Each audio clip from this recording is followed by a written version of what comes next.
Ladies and gentlemen, hello and welcome back to the CSL. I am Joe. I'm joined here today by Fear Dragon. It's been a while since we had you on the CSL, man. How you doing?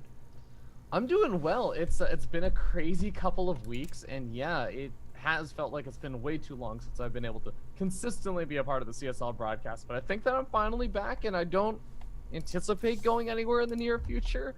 So really happy to be here once again and to cover some more of these really awesome matches in our last week before the playoffs. Yeah, I mean, these are high stakes matches that we're about to get into. Decider matches to see who is going to make it off to the playoffs and who might not. I think we're going to be jumping into today's broadcast, which should be University of Ontario, also known as UOIT, facing off versus UT Austin, aka University of Texas at Austin. And both of these teams need particular scores in order to qualify for the playoffs. Yeah, we are. I am having a little bit of trouble getting into this lobby. I'm just restarting my client quickly here. Okay.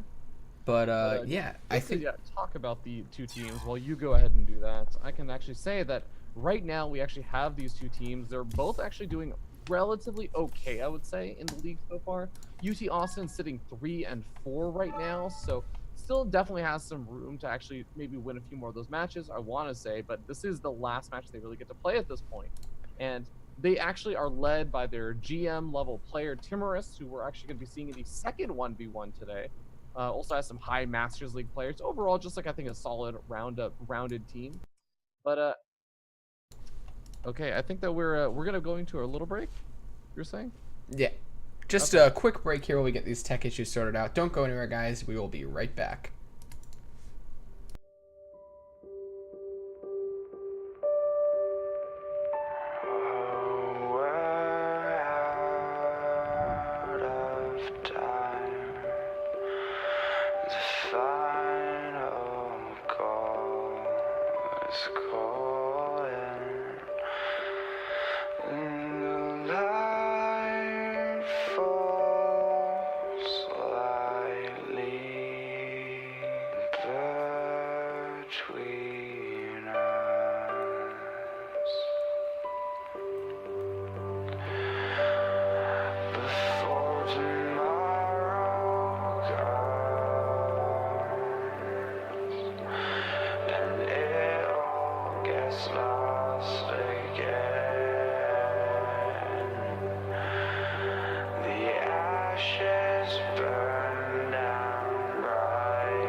But she said, trust me, these are the stories we will tell.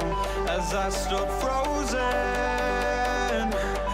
infinite, I almost fell. But I got a feeling and my heart starts beating, a sudden rush of feeling alive. This is freedom and I won't change, I won't phase out.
Ladies and gentlemen, hello and welcome back. We had some quick technical difficulties, but I think we are now ready to get into our first game, and it's going to be a TVT to start things off today. All right, game number 1. Let's do this, Joe. Here we go. Spawning into game number 1 here in the bottom right-hand corner. It is the blue Terran player, Juggernaut Jason. He is going to be representing UOIT, aka Ontario Tech, but spawning up here on the top left-hand corner of the map, we have our red Terran player. Give it up for Sangjin. He's going to be representing UT Austin, and is sending a couple of these SCVs across the map right now, Joe. Oh yeah, opening things up a little bit cheesy. I think that makes sense. You know, Jason is a super macro player, and what better way to start off a series than doing something to kind of throw him off his game with a build like this? Yeah, the funny thing is, though, I think the early stages of TVT, you tend to have some pretty normal kind of openings that you'll end up seeing come out. But, okay, there's one barracks going down. We're going to see if the second barracks ends up coming down anytime soon. As there is one gas geyser there, I'm expecting this to be a proxy to Rex Reaper. Jason does go for the SCV scout, though, after the supply depot. So he will actually get wind of this before the Reapers stop popping in. Yeah, and that's going to be such a big tell for him. He has time to start getting his defenses ready. He can make whatever choices he needs to in that regard. And it does look like, yeah, going to get that first scout off. Whatever he makes first out of here is going to be so critical. I'd expect it to be a Reaper. And then it just comes down to micro. Can he buy enough time? Can he maybe get a trap with the SCVs here? He just wants to make sure he doesn't take too much damage. Yeah, okay, Jason's going to go for the response that I don't see quite as often anymore to this, where he's going to go for his own second barracks and go for his third barracks as well. So usually I end up seeing just a really quick factory being plopped down. You kind of try and suck it up and out-micro your opponent a little bit in super early stages of those Reaper on Reaper battles, but later on you just end up seeing the Terran player go for a Hellion and a Cyclone or something like that to help deal and just completely shut down the Reaper harass. If you last that long, you just end up straight up winning and surviving, I should say. But in this situation, Jason is really going to rely on superior Reaper micro, and, well, his second and third Reapers are going to be a lot further delayed, but eventually he will overtake his opponent. Yeah, exactly. And with this bunker, he should have enough to stabilize back at home here. He's thinking about trying to catch those Reapers, but you don't want to get double teamed by those guys. Instead, he's just staying out, threatening on the map, and knowing he can actually catch that one Reaper if it bounces down without having to chase is really nice to know here. So kiting does go off and starting to get hurt onto these SCVs. A good micro from Jason so far, who is pulling back these damaged SCVs, not letting them do too much damage. They do escape. It's going to join up with the third one, but he manages to pick off that red SCV.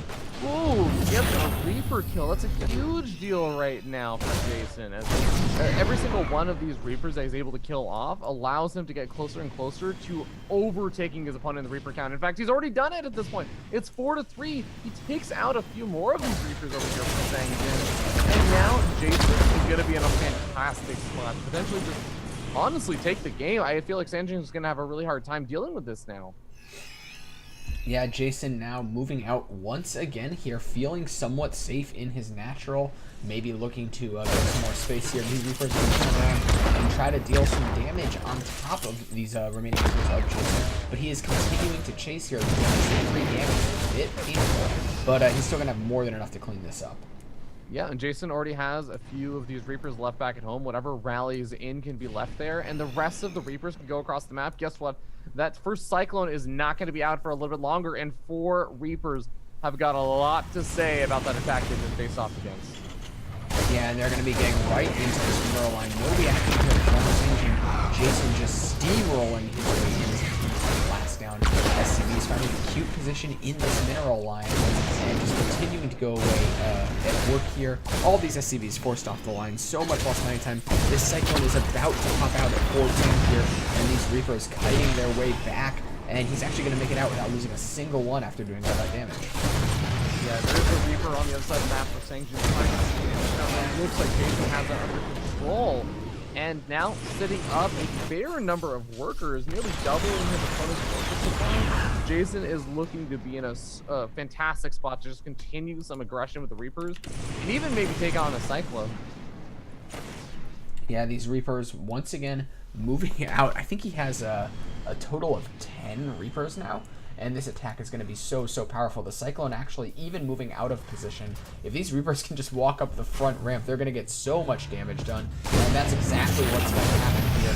I think Sangjin may just die to this. Yeah, there's not a whole lot I feel like he's going to have capable of, I guess, under control of doing at this point. As he just ends up losing all of his workers. And I think it's going to be game. Jason going to be taking game number 1 in this best of 5. Yeah, big congrats to him here. I think that's kind of the expected result. It's really what University of Ontario needs if they want to try to take this whole series here. Jason being easily their strongest player. But things aren't over for UT Austin yet. No, it's definitely not. And I want to remind you guys that also Jason, while he is absolutely one of the key players, I think, for UOIT, the kind of funny thing is that Jason hasn't actually been participating in a majority of these events. He actually hasn't been playing in a majority of the matches, I believe. So it's kind of nice that he's able to show up here, but this is a very important match. And just talking a little bit about that, I believe that UT Austin needs to win at least 2 games, minimum 2 games in order to qualify. But I think on the other hand, University of Ontario Institute of Technology needs to win more than just that. They actually need to win, I think, 3-1 or 3-0 in order to qualify. Yeah, exactly. So this is going to be a super important game coming up next, guys. Don't go anywhere because we will be right back.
Ladies and gentlemen, hello and welcome back to the CSL. We are here in probably the most important series we've casted so far. UT Austin versus Ontario. Both of these teams have a chance to make it in. Both of them can get eliminated right here. So the stakes could not be higher. And it's not just one of the most high-stakes matches of this season. It's also going to be one of the most high-stakes games of this particular series, because game number 2, I think, is going to be a very, very big one for both of these teams. Because remember that Jason, this kind of very, very strong GM-level player that I think has a lot of experience, even being one of the, I would argue one of the top like 20 or so players in North America at one point. He is absolutely looking really, really strong right now still. And he's going to be a big favorite, I think, coming in against any of his opponents. So knowing that he can come out to the ace match, I think that UT Austin wants to end this at a game number 4 at least, if not a game number 3. Also so that they can qualify for the playoffs. But that is a really, really big deal because, again, it's going to be very important that they're able to take every single one of these games that they can muster when Jason is not going to be there.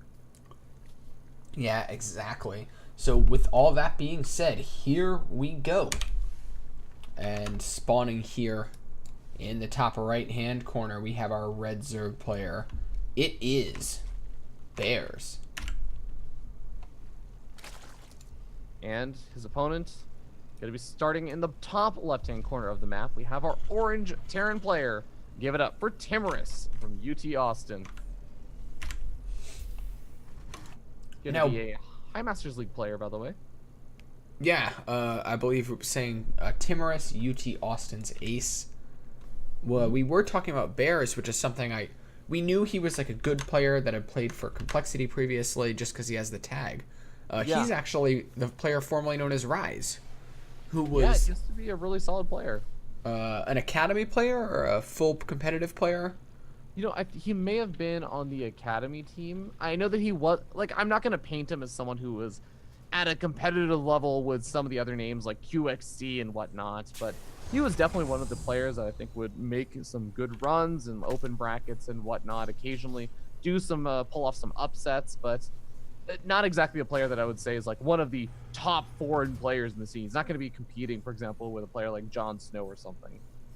Yeah, absolutely. But he's still, a danger to behold. Those old players, the mechanics are like riding a bike. So as long as they're in a meta where they feel comfortable, it can be easy for a really experienced player to just hop back in and play at or near the level they were at. We'll have to see if he can pull this out right now when the stakes couldn't be higher, because this is a $10,000 tournament. He's trying to get to the playoffs here. And anything you've got up your sleeve, this is the series to use it. Okay, and in this Terran versus Zerg, we do have just a 1 rack CC coming out over here from Timorous. Pretty normal looking stuff as he gets out that initial Reaper, so he can go for some scouting information. Battle on the Boardwalk, though, anything but a normal looking map, as Bears does take that low ground expansion, not opting to go for the gold base, at least not just yet. We'll see if he opts to go for it later on. I know a lot of Zerg players are a bit more wary about doing that in TVZ, just because your gold base can be so far away if you ever get dropped. Yeah, well, the first Reaper making its way across the map here is going to start putting some pressure on top of the natural of Bears after it checks for a third here. And looks like it's going to be darting in. There are now 4 Lings out. So this Reaper is just going to try to deal with them right up at the front. The Lings trying to get the wraparound, not quite having it just yet. This Reaper doing a smart job of not committing too far on creep here. And so far it's just kind of the normal health for Reaper shots. Trading out a couple Lings, that's exactly what you would expect as Timorous. And now he's feeling like he should probably back off as those Queens start popping out. Yeah, and I like that Bears is even getting up some of those creep tumors inside his main base, not just to connect the creep from the main to the natural, but even plants that creep tumor in a nice little spot where he'll get a bit more coverage closer to that ramp in case there are some drops that come out later on, or even just the Reaper makes its way up into that main base. Yeah, Timorous is going to go in for this scout here. He's going to see the speed timing, see that Bears is actually still mining gas, which might be a bit of a tell here. And, of course, because this is Battle on the Boardwalk, he's going to go down and check for that gold third. You don't want to be dealing with something like a sudden swell of roaches at a weird time because your opponent got away with a gold third for free. Yeah, well, third base does come down for Bears eventually. Not exactly the super earliest third you could possibly go for in this matchup, but certainly a pretty reasonably timed one, as he's going to be getting it right around the time that Zerg and Speed finishes up. The Reaper is going to be able to move back in over here, sees that there's no kind of super funky things going on, no lair tech up in the main base just yet, as the lair tech does start up eventually over here, actually starting that up before the third base is even there, so definitely one of the faster ones he can go for, and with the Overlord speed upgrade, sees everything that Timorous is up to at the same time. Yeah, really nice scout here, and I think with this lair, I wouldn't be surprised to see Bears go for Muta. I think we've seen him kind of favor that unit in the past, and against what Timorous is doing with the Cloak Banshees, well, Muta could do really well. As I say that, of course, the Roach Warren does go down, and Caster cursed it right here. But either way, he's going to know the Cloaked Banshees coming in, and that's absolutely huge when you're dealing with that. Yeah, this may even just be something that I know a lot of players will just do. They'll go for the Roaches because they are just a bit concerned about the Hellbat attacks that many players, like Timorous, for example, could be throwing out against him if he goes for that armory at some point. But no, it's going to be the third CC coming out. Timorous looking to expand, possibly down to that low ground expansion, possibly down over to the gold expansion. I think either one actually works relatively well for Terran in this matchup. Yes, ooh, picking off this Viking would have been nice, but it manages to get out of there with something like 5 health here as it pulls back. And now Bear's going to be moving out on the map, maybe looking to catch a unit here. Oh, these Lings may actually scout the Banshee as it moves in. That would be really, really nice. The Hellions try and poke forward once again, but not actually finding too much more damage they can get done over there. I do like that Viking has been so active, and even like you said, it's sitting on 5 hit points, still finding Overlord kills here and there. The positioning for this next fight is going to be so important because Timorous has a pretty high Hellion count down at the south here with 6 Hellions. There are Queens available, but they're going to having to be dealing with both the Banshee and the Hellion at once. The Queen count is continuing to rise. That's going to make the defense from Bears a lot more powerful, but his worker count is not higher than Timorous is significantly, and that can start to be a real pain once the power of those mules starts to kick in. Yeah, by the way, just pull up the resources lost tab or the units lost tab, and you'll see that there's actually only been that one Reaper that's gone down so far for Timorous. So he's controlled this out pretty well with his Hellion harassment, with his Banshees. He's been able to pick off a few drones, a decent chunk of Overlords, and we'll see if he can continue that kind of aggression as the armories are going to be finishing up, and that gives him a new opportunity to get some real damage done. Yeah, Bears is just kind of sitting really defensively on this Queens here, and actually he may even take some damage here with a bit of Point. These Hellions are now going to try to push into the Queens. They shouldn't be able to bust these down too quickly here, and actually losing all these Hellions basically for free as Timorous. That's really painful here. Yeah, definitely didn't want that to happen. I guess he was focused with the Banshees, cleaning up some of the creep spread. He gets almost all the active creep tumors. He gets, I guess, all the active creep tumors, but misses one of the further reaching ones there. But I guess he doesn't have to worry as much about that kind of attack path, because as it gets into the mid and late game stages, you don't really want to be moving through that area all that often. Maybe as a sort of surprise, I'm sending some Lings to take out that supply depot kind of maneuver, but it's usually not where you move your main force.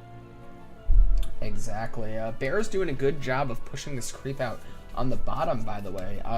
He might be looking to split the map just by the look of things here. Yeah, could very well end up working out. So we got the barracks on the south side of the map, by the way, for Timorous. Just scouting around for the potential of maybe some Ling run-bys or something along those lines, but I would love to also see him maybe even think about grabbing that extra base. I guess if you're going for mech, the mineral income is not quite as important. Banshees also, by the way, I think getting chased down by the Hydras. Ooh, yeah, sniping off one already is super nice here. The second one may be able to get some kind of dead zone before it's out of the Banshee range. And it can actually now set up shop over the top of this hatchery going down. And Bears, he can defend it eventually if he sends units right now, but they have to walk quite a distance to get there. Yeah, I don't actually know if you'll even bother at this point. It's just such a long distance away. The Liberators also at the natural, cleaning up some, not only the drones, but some of the Hydras as well. Yeah, is that two Liberators stacked on top of each other here? Yep. They are going to have to pick up with the Hydra count that is flooding in now. But just getting damage all over the map. I am really impressed by how Timorous is continuing to bounce around and really kind of control the map, controlling space, and just showing off his multitasking skills. Okay, well that Banshee in the bottom right is going to eventually kill off that hatchery just because the Hydra's taking so long to get around after having to deal with the Liberators at the natural, which I think are now moving back in. Sieging up at the natural and the main base, but a Spork getting positioned in the main. Yeah, now it looks like it's actually going to be able to take out one of these Queens. The second Liberator does siege up here, continuing to pick off these high energy Queens going down. They're so valuable, they can eventually clean this up. But I guess trading out 3 Queens for 2 Liberators isn't the end of the world here for Bears. He made a bunch of those early on. They're not going to be quite as helpful as the game goes on. He's got his creep moving. He doesn't need those kind of beefy defensive units quite as much anymore. And he's bought himself the time to get up to Hive Tech here. Yeah, does end up losing that bottom right-hand base to the Banshee, though. I think 4 Hydras do clean up the Banshee at the end of things, but he also has to worry about that big push out from Timorous. This is where things really start to get scary, because Timorous has, I think, 9 to 12 siege tanks out, has a handful of those Hellions that can turn into Hellbats. I believe, yeah, he did get a Blue Flame research for those Hellions, so once they turn to Hellbats, this is going to be a really scary looking push before Hive Tech finished up, before those Vipers are going to be out. All right, well, here comes the start of it. Those Blue Flame Hellions doing quick work to that Spine Crawler. There's a lot of Hydras here, but not a lot behind this. There's no real beef in this army, and if Bears sits under those tanks, his units are going to absolutely evaporate. He has a nice spread here, but it just doesn't look like he currently has the supply to continue to take this fight. Scans going down. Timorous wanting to do a good job of cleaning up the creep at the front here, and Bear is just in a really tough position. This island is even making it hard for him to kind of arch his units out effectively here. He's going to try to engage some of these Hellions out the south point. Ooh, moving a bunch of those Hydras through tank fire. So painful for Bears. He's trying to get to that maxed army. Maybe if he gets a couple of Vipers out, he can throw some Blinding Clouds or get some Ducks that'll let him win the fight. But he has to continue to hold on. These Blue Flame Hellions once again stepping onto creep, trying to find some damage here. And he is forced to pull back, is Timorous for the moment. But he's just edging this creep back. He's moving up his area of control. And these tanks are so scary for Bears right now. Yeah, remember that those Vipers also need a bit of time to gather their energy up, but I think the Hellions poking I mean, I love how Timorous just keeps poking forward with the Hellions. He ends up maybe losing a few of them here and there, but he's cleaning up the creep. He's baiting some of those Hydras into the siege tank shots, and how in the world do you engage into this many siege tanks? With this many siege tanks, even without the Hellions over there, I mean, we're going to see Bears attempt to do this, but with some good Blinding Clouds, maybe he makes this work. Yeah, that's an awesome concave here out of Bears as he closes in on this army. It does look like it's not quite enough to break it, but he brought that tank count significantly for the first time in a while. His supply is significantly ahead of his opponents, and now maybe a few Ducks, but the Vikings are suddenly here, and that makes the engagement with the Vipers so much more complicated, as Bears has to worry about defending his own air units while snagging the tanks and expensive units of his opponents. Yeah, those Vikings are searching for those Vipers, and I think they do find him right there, getting a bit of chip damage in. As we end up seeing Timorous try and push forward again with some Hellbats this time. Not going to be moving forward with, I think, just the pure Hellion force. But, oh god, the Hydras are a little bit more clumped up this time. Bears once again looking for a proper angle of engagement, but struggling to find it here. The Abducts do go down on the tanks, but this time the fight was not quite as favorable for Bears. I do think he could maybe be looking to abduct some of those tanks. He cleaned up all of those Vikings. He has a lot of high energy Vipers, and I think this would be a really good opportunity for Bears to try to get some of these tanks picked up, keep that count from getting too high. If he can reset that count, that makes the beachhead of his opponent a lot less stronger. Instead, he's actually just going to move all of his Hydras into the firing range of these tanks here, and he'll clean up most of them, but he still can't break this beachhead. Yeah, well, there were just so many siege tanks there earlier on, Joe. And even though, yes, a lot of the siege tanks got taken out, yes, siege tanks are hard to replace, I actually still do kind of like the situation a little bit for Timorous, just because he still is able to make these fairly cost-efficient engagements, despite the massive concaves, despite everything else. Now he's going to be adding in some more of these stores into the mix. He's continuing to rally in more siege tanks, but I think this time he's not quite sieged up in time. Yeah, this is a powerful push coming out of Bears here. With these Abducts, the tanks are going to go down super quick, and I think Bears may have found a moment where he can finally break out for the first time in what feels like ages. There's a single siege tank left, but even a couple of Lings could be assigned to clean that up. Either way, he's pushed the beachhead back, he's bought himself some breathing room, and he thinks that he can throw down his 5th base here. Yeah, I would really love to see Timorous maybe just making a few more of these Hellions and sending them off to, for example, go harass the Natural, or go run some units over the main. Just pull Bears into locations he doesn't want to be, which is basically his units having to sit anywhere besides where the big push is happening. But behind this, Timorous has been expanding like a crazy man, which has been awesome to see, because it provides him that nice little economy he needs to try and deal with his army. Yeah, it looks like Bear's going to be moving out now, trying to put some aggression here on his own. And he's going to be putting some hurt onto the front of these Hellions. The tank's trying to get sieged up, but good Abducts go down. Those tanks get targeted very quickly here. A lot of these Hydras being bled out, but I think the Concave is just too much from Bears, and he is going to be pressing forward into his opponent. The backup tank line at the back here is going to protect him for now, but he has forced the liftoff. He's bought himself a bunch of breathing room, and suddenly here at this stage in the game, he is on his opponent's side of the map. Yeah, a little bit rough there for Timorous, as I think 3 of those siege tanks, or maybe even 4 of them, were just slightly outside the range of actually participating in that fight. So that does make a pretty big difference in terms of, you know, even just a few of these siege tank shots. If 3 of them had gotten maybe 2 extra shots off, that's actually a lot of dead Hydras right there. So ends up kind of making or breaking the difference on whether or not he may have been able to defend there, but ends up having to give up that expansion for a little bit. Still, at the end of the day, he keeps the base itself alive, still turn that into a planetary fortress, but he's definitely playing a bit of catch up in terms of that supply right now. As Bear's even going up to the infestation pit and researching pathogen glands, finally getting up. Ooh, but catching all these Hellions could be a huge find for Bears. He's actually going to miss him completely, and suddenly they can get into his mineral line. All these drones may be forfeit here. The Hydras do get a great surround on top of this, but yeah, it does look like these Hellions gonna pay for that attack with their lives. So many units have gone down. If we look at the units lost tab, a total of 93 Hydras, 48 drones. But even though the numbers are smaller on Timorous' side, those expensive units have kind of closed the resource gap. Yeah, I think also there must have been some Liberator harassment in the bottom right, as the gold base is not mining at all right now. So not too sure what happened over there, but here we go. I think Bear's ready to move in once again, using some of those abducts to pull in some of the vulnerable units. Yeah, he's gonna attack these at the front. He still has to push in his tank line, but those Hydras so clumped, and they're just absolutely wilting to the power of the planetary fortress and all those tanks. Maybe actually looking to attack down these rocks and maybe move up here at a later stage of the game. He could even send some Lings over. He's got adrenal glands on the way. But it does look like Bears is not going to try to keep breaking his opponent with Hydras. He's moving on to the next tech stage with this Lurker here at 16 minutes and 35 seconds. Yeah, I think the Spire is what you I meant to say Broodlords. Yeah. Skylurkers. Skylurkers. Skylurkers. I mean, they are also siege range units, but okay, the Hydra's going to try and move in from a different angle, but this is also a very big choke point that siege tanks are going to abuse the hell out of.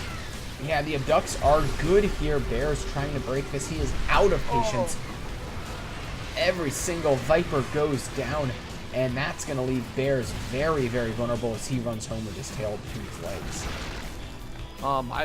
Joe, I think his tail has been cut off. It's not between his legs anymore. That was brutal. And now, while Bears wants to go up to this Greater Spire, he's actually given Timorous a huge reason to say, yeah, I just lost a huge chunk of my Hydras. I have to remake all of those units right now, depleting any kind of bank that I may have had, and you actually have an opportunity to go attack me now. So Timorous is going to do exactly that as he poaches on forward. Siege tanks gradually sieging up further and further into Bears' territory. Yeah, this is going to be such a tough hold from Bears here. He has managed to rebuild most of his army. He even got some infestors.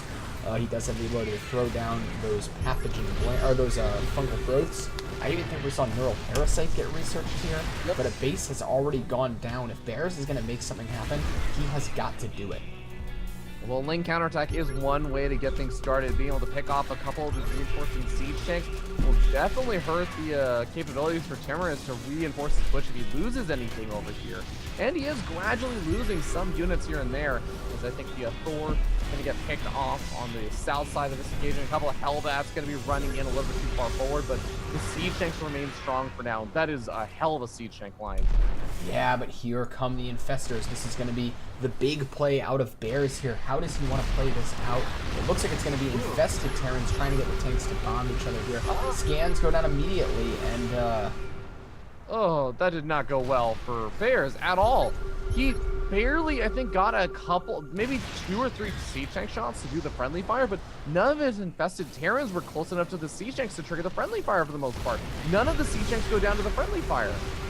yeah, it does look like now Bears, knowing that that didn't go great, has to try to make something happen. He's going to move up, GG is called, and Timorous takes the game for University of Texas Austin.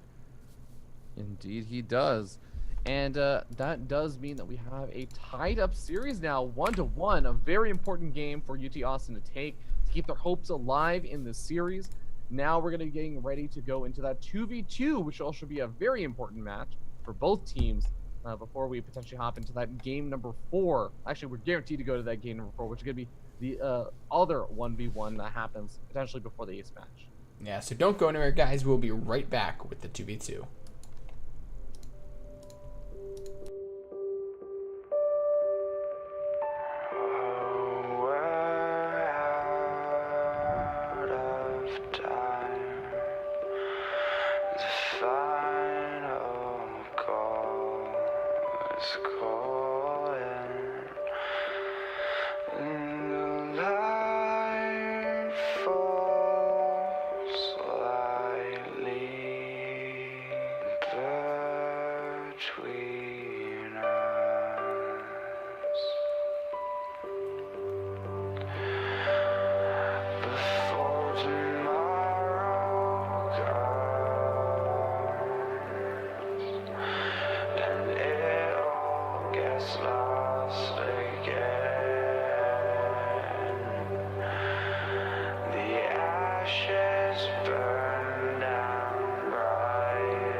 Ladies and gentlemen, hello and welcome back to the CSL. We are preparing to go into our 2v2 between University of Texas Austin and Ontario of Toronto.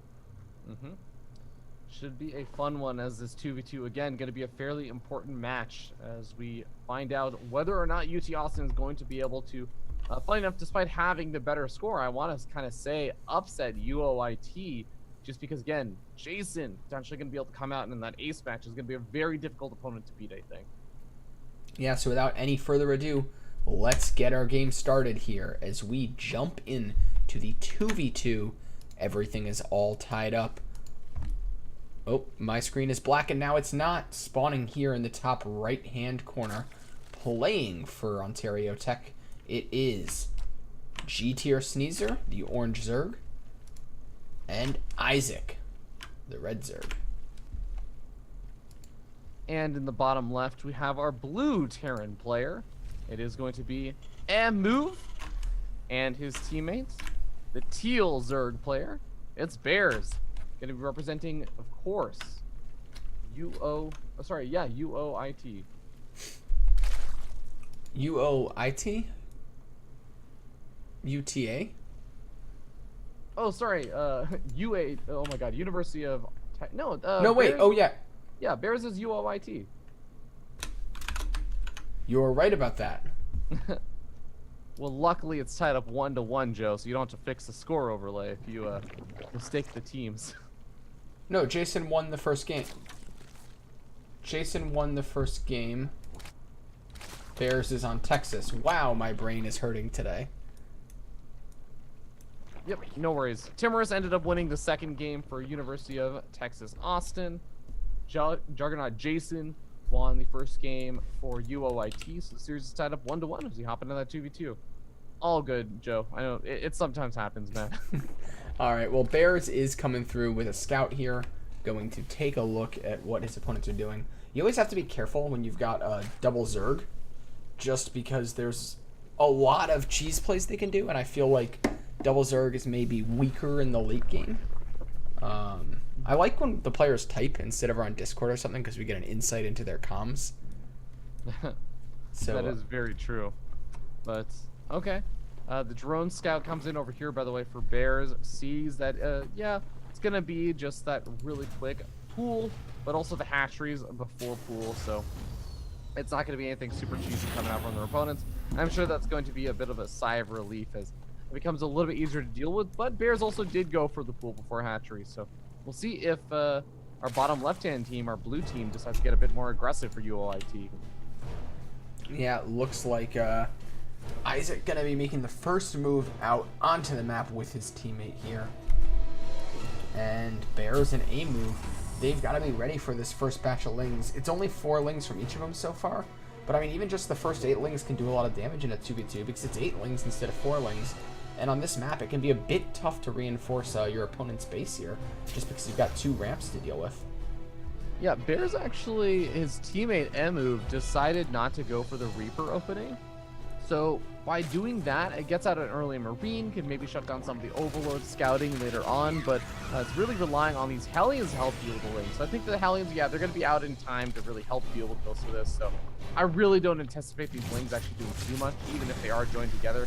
Especially with Bears having gone full first, he's more than adequately prepared for this. The fact is, Zerg's speed finishes up just in the time to help chase down any of his remaining Lings that may be sitting around, but ooh, even getting 1 drone kill for those 8 Lings that I don't think should have gotten anything done is pretty nice.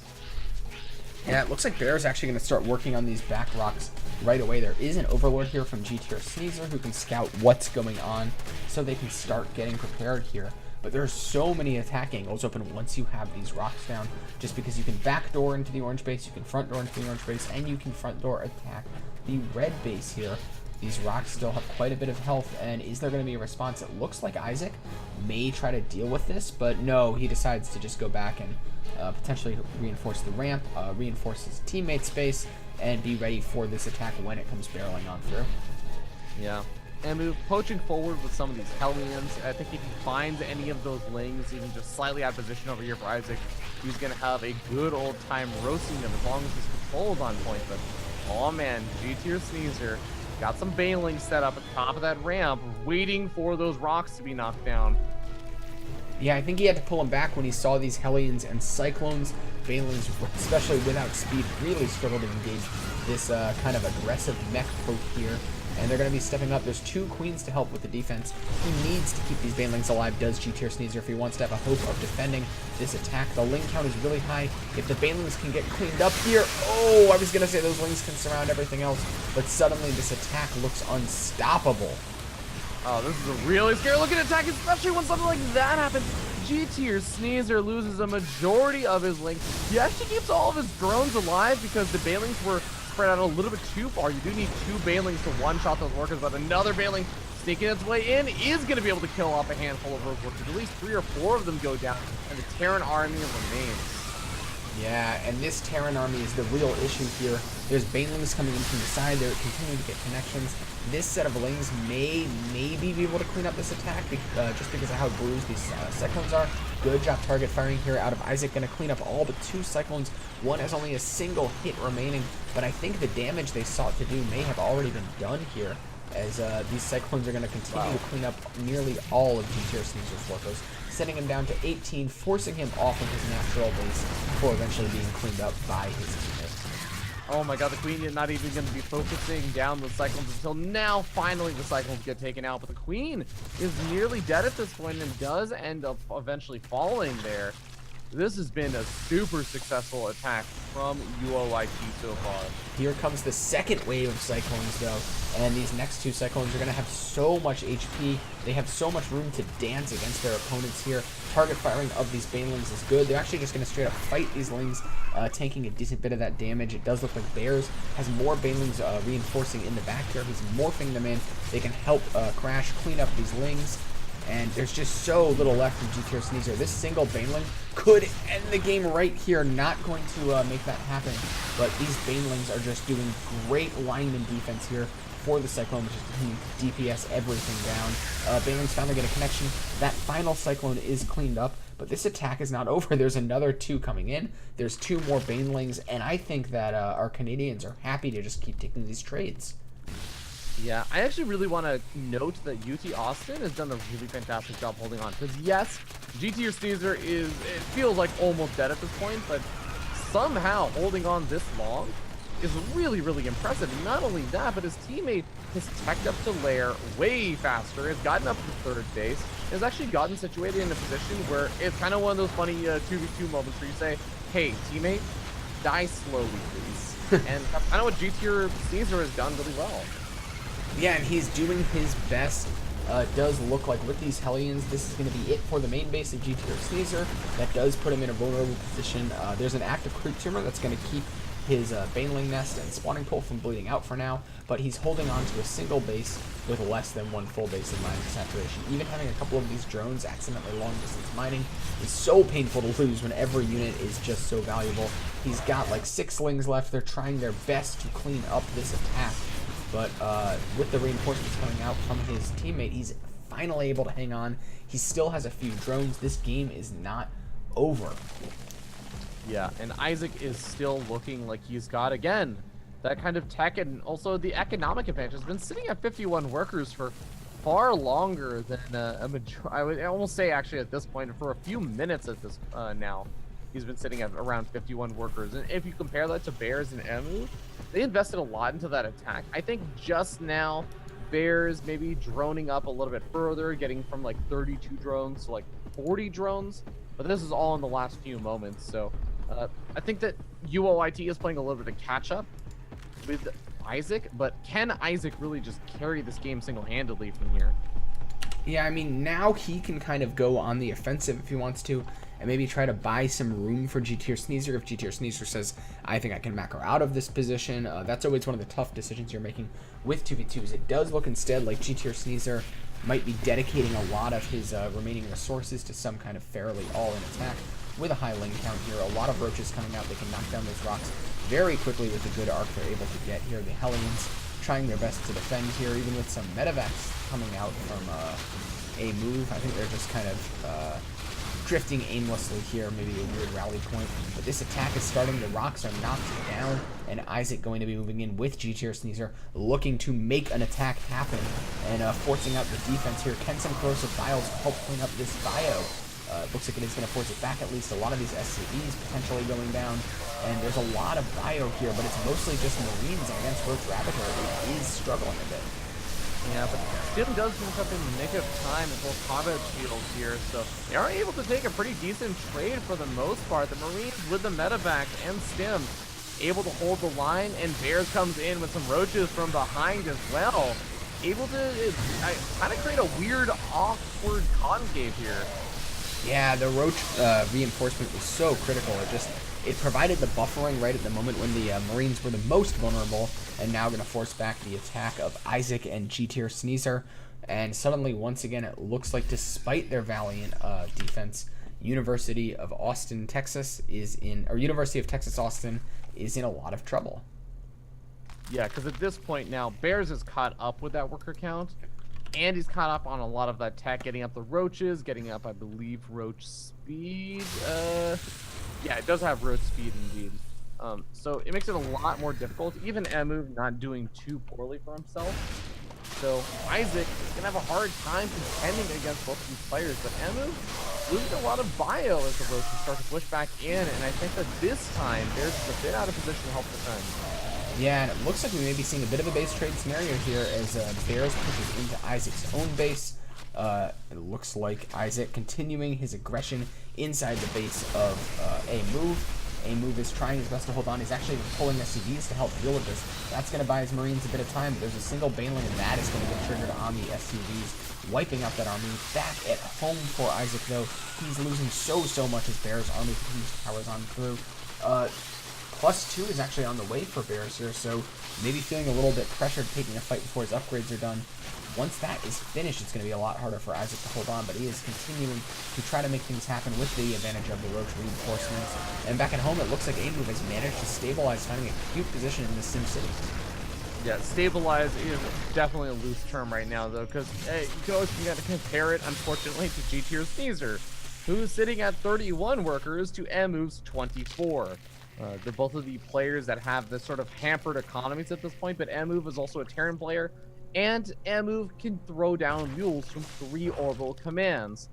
GTR Sneasler not quite in as good of a position and is only just recently starting up that lair tech. I think it really is down to the fact that I think Isaac needs to be able to hold off the next wave of destruction coming out from Emu and Bears. Alright, Isaac is taking a fight in the middle of the map. The +2 upgrade we were talking about is done for Bears, and that's going to make this attack go absolutely in his favor as he chases Isaac home. Isaac and GTR Sneezer need to find some way to hang on here, but this attack looks so daunting. The Marine's actually out of position a little bit, going to take that first wave of shots from the Roach Ravager, but the numbers are just overwhelming from Bears here as he continues to press forward. There's a bunch of Ravagers at the back, but they're getting targeted down by the Roaches, which are able to get right on top of them, and it looks like GG being called by Isaac. Ontario Tech going to take the 2v2. Yep, and that puts them up 2-1, and they are now still on track to potentially qualify for that playoffs, because remember that they needed to win with either a 3-0 or a 3-1. So if they had gone down 0-2, then they would have eliminated their chances of qualifying. So really nicely done that they're able to keep those hopes alive.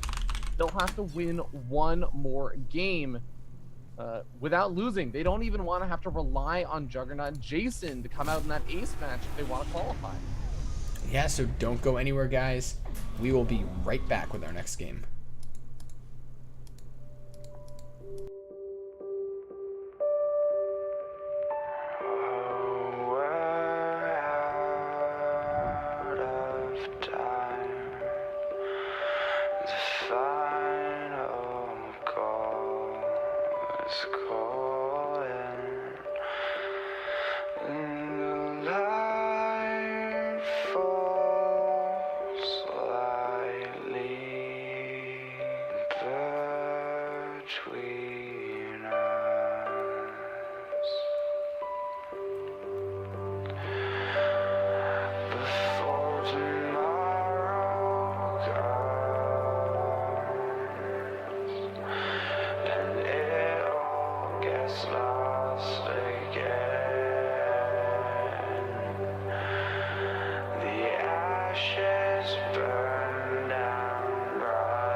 Ladies and gentlemen, hello and welcome back to the CSL. We are on what could be our last game of the series, and either way, it's Ontario Tech's last game that matters. Either they But win. it's also UT Austin's last game that matters, because remember that they need at least 2 games to qualify for the playoffs. So for them, this is also the qualifying match. This is the decider match for both teams to qualify for the playoffs, and only one of them is going to advance on. Yeah, so we're getting loaded up into our game, so let's go. Oop, that's the schedule. So let's go into game number 4 here, spawning in the top left-hand corner. It is our green Zerg player, Isaac, playing for UT Austin.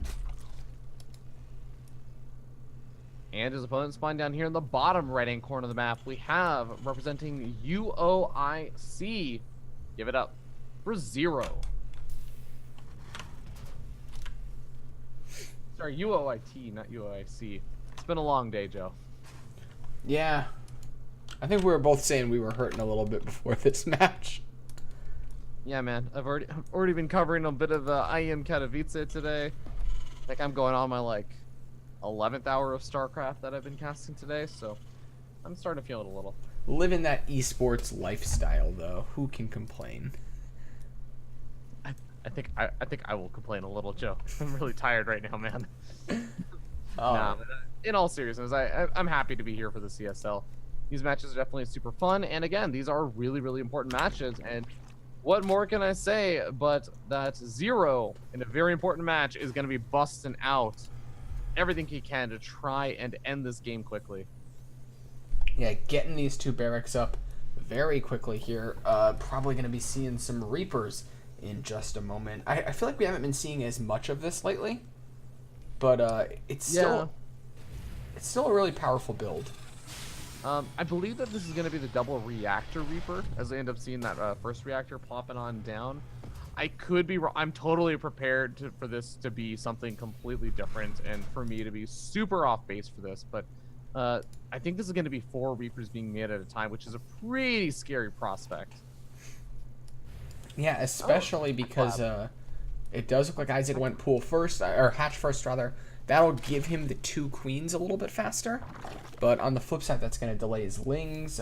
He might have a little bit tougher time dealing with the first 2, and we're going to have to see how It's Marines, though. And it's a tech lab. Whoa. Okay, so hold on. For those who don't know, normally, like, there were some really old school kind of play styles from Terran players back in the day where you'd go for something called a 3 racks, and you'd get up a really fast tech lab and a reactor, and I think you'd even get up a 2nd reactor, so you'd make a bunch of Marines, some Marauders, you get up to Stim, and you could go for some really hyper-aggressive timings in the earlier stages of the game. But that's kind of what I want to indicate there, is that that's an appropriate thing if you're going to be sitting on this one base going for this. We do see that Zero only sits on 2 barracks, so he could support another barracks if he really wanted to go all in here, but he goes for a command center instead, is going to be getting up Stim, but this is such a weird build. This might actually catch Isaac really by surprise. Yeah, well, he's going to see the 4 Marines here, and here at 3 minutes in the game, it's a little early for 4 Marines to be popping out like this. Do you think that's enough to send alarm balls off in Isaac's head? Oh, yeah, 100%. I mean, 4 Marines at that time is way too early to have that many, so he's definitely going to know something aggressive is coming. The question is he going to realize how much aggression? Well, is he actually going to realize that there is aggression coming? Because he is still grabbing that 3rd base. He's still droning up right now. He's not really doing anything like planting down a Baneling Nest or a Roach Horn just yet.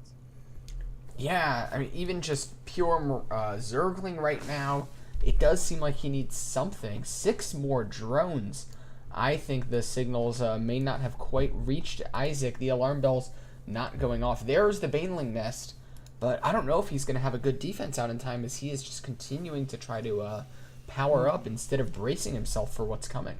You know, I guess maybe I'm jumping the gun a little bit here, because realistically, this attack still has to wait for Stim. Stim is getting close to finishing now, but if Zero decides to move out, I don't think that this is going to actually hit that much earlier on than maybe some of the Hellions pushouts would have hit. And there are a lot of lings around the map. Overlord Speed was researched, and the Overlord moves in and sees a tech lab on the barracks and a reactor, but it sees also that the starport in the factory, namely the factory with the reactor, is so delayed, crazy delayed. So this ends up being, I guess, almost like a really weird late 2-1-1, like a really delayed 2-1, a really weirdly timed 2-1-1. I won't say delayed. Yeah, there is enough Marines here probably to clean up this Overlord, although it does have speed, so it is going to be jetting on away. It is going to get cleaned up eventually here. And Zero just continuing to try to pump out his SCVs. Isaac getting that layer going, feeling pretty safe. It almost feels like Zero was just super worried about a cheese or something. Yeah, I wonder if maybe that was the case, or I still think that there's an opportunity to get some damage done here. And yeah, he's going to be moving out with the first 2 medevacs. I think that is kind of the signal that he was waiting for, not just Stim, because yeah, Stim is great, but if you just deal damage to your entire army and it never gets healed back up, it also is a huge detriment. It's a double-edged sword, as Stim has always been. So now moving out with the 2 medevacs at the same time, this does make a lot more sense. And there is an opportunity here to maybe get some good damage done. Yeah, stepping out onto the map. Ooh, there's even a Hellion at the back to anchor all this, and I really like that, just 'cause it's going to offer that splash damage if the Lings try to get some surface area on top of the Marines. That can backfire very quickly, as they might line up nicely for the Hellion shots here. And Isaac doesn't have a lot of banelings to deal with this. There are 4, but with stim and splitting, that can be target fired down. Yeah, there are only 23 Lings over here, and okay, well, the Banelings, they need to get some big connections. Those are some pretty good connections, but are they enough? All the Lings were already killed off at the same time, and hey, these Marines and Marauders are going to get killed up by the Medivacs before the next round of Banelings really comes in. Good target fire coming out from Zero as well. Yeah, and Zero going to be pushing further into this base. One more Baneling does roll down that ramp, but getting target fired down quite well, like you mentioned. And Zero is suddenly cleaning up absolutely everything. The healing beams coming down from the Medivacs, taking out all of these drones here. And suddenly Zero is just powering on up into the natural base. This is so good out of Zero, and he is going to be pressing in to the nat, taking out a bunch of these drones, potentially. A couple of Lings getting the wraparound on top of this bio here. One more Baneling does come down, and this attack is going to be held eventually. But at what cost, Fear Dragon? That's a really good question. At what cost? I'm actually not 100% sure, just because it's such an odd attack to go for. I'm not 100% sure I know the best way to read, like, what is a normal amount of damage expected for something like that. That's maybe something that Zero has more experience with. And that's kind of the funny thing in this situation, is that Zero is going to have a really fast stim, but I really wish that he'd also been able to find some resources sort of combat shields, because he's definitely got some of the resources for it. He's still got that tech lab on the barracks, but that I think would really situate him a lot better for the follow-up stages of the game. He's still going to go for a third base, though. He's going to continue to rally in with more units, even getting a Widowmine, I think, into the mix to add to the damage. So he's not done just yet. Yeah, it looks like Isaac's actually re-droned this third, and this could be quite dangerous if the Widowmine manages to get a burrow in the evacuation path of these drones. It's going to be holding off some of the Lings here. Looks like the Widowmine not getting the greatest of connection, but cleans up a decent amount of Lings here. This Baneling actually getting trapped by his morphing in comrades, and all of these drones going to get mineral locked on through that wall, and if Zero chases, that could get really dicey for him. Yeah, but guess what? This hatchery is going to end up falling, and now Zero's in a really nice position, because he's not only been able to take out all of those Lings and a bunch of the Banelings that were morphing in, but he's taken out the hatchery. So Isaac doesn't have sustainability. He almost is forced into this all-in position at this point. Yeah, ooh, great Baneling connections there. Going to clean up a lot of those Marines, and just some Marauders left with a little bit cute micro to keep them alive. But Zero doing a really cool job of pushing in at the front here. He's putting on the hurt to his opponent. These drones are finally coming off the line, and looks like a lot of these units are dying here. Zero picking up with good micro, gonna hold things off, and now there's some rally coming in from the back to help out with this, picking down more and more drones. Banelings come crashing into the front, but mostly just connecting with Marauders. Not going to be getting the damage that they need. This Queen falls, the drone line completely exposed, even getting the upgraded Zero, and I think he may have broken the back of his opponent. Yep, I think so as well. I mean, just the army supply really tells the tale, but GG does get called, and we're going to end up seeing Zero take the series for his team. 3-1. UOIT advances on to the finals, or I should say the playoffs. Yeah, so big congratulations to them. I mean, getting into the playoffs, it's a $10,000 tournament. If you make it to the top 4, you do get out to those finals. And, you know, everyone wants to do that. It's a cool experience. As a college kid, you can go home and say, Mom, look, all this time I put into the video game, absolutely worth it. I get to go fly out to these finals, see the world. So big congrats to them. Big congrats to Zero for playing well. And we're getting down to the very end of our regular season here. Yep, I think just that Thursday broadcast left over before the playoffs. So be sure to check that out. I believe it's going to be broadcast by yourself, Joe, as well as Zombie Grub on Thursday. Yeah, I think that's right. So we'll be back Thursday, guys. Thank you for watching. Thank you to Twitch for helping to make the stream happen. And be sure to tune back in.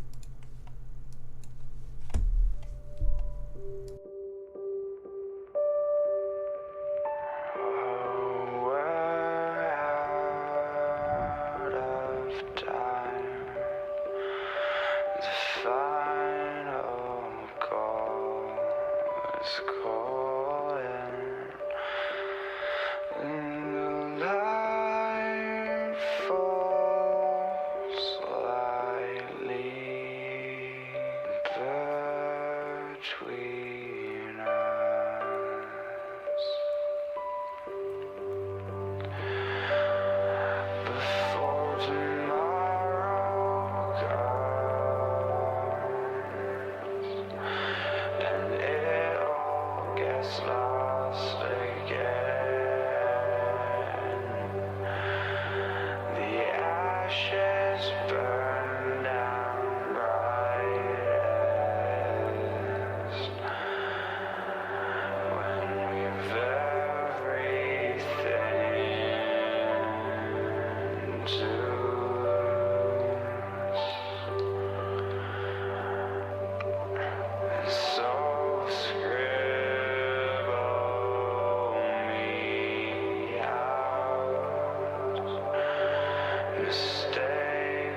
but she said, trust me. These are the stories we will tell. As I stood frozen, infinite, I almost fell. But I got a feeling and my heart starts beating, a sudden rush of feeling alive. This is freedom and I won't change, I won't phase out. I'm no ghost, let me go.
Right from the start, we knew that this would never be now, baby. Be now, baby.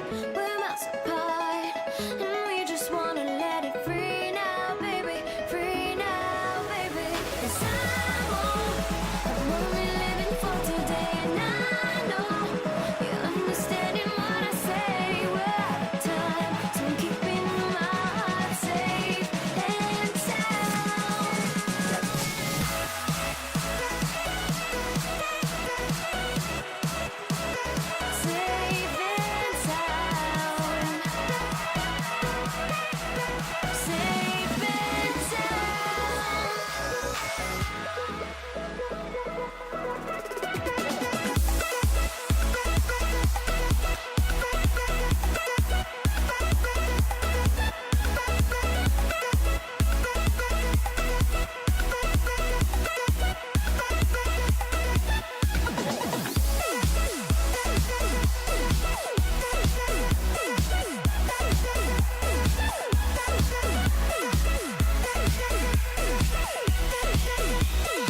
came out of nowhere. Sometimes I wanna run away for the thrill of the chase. But it's hard when you mean so much, oh you mean so much. Why do you mean this much? I'm on it, on it, on it hurts. On it, on it, on it hurts. On it, on it, on it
Take a look in my life, staring at those deep blue eyes.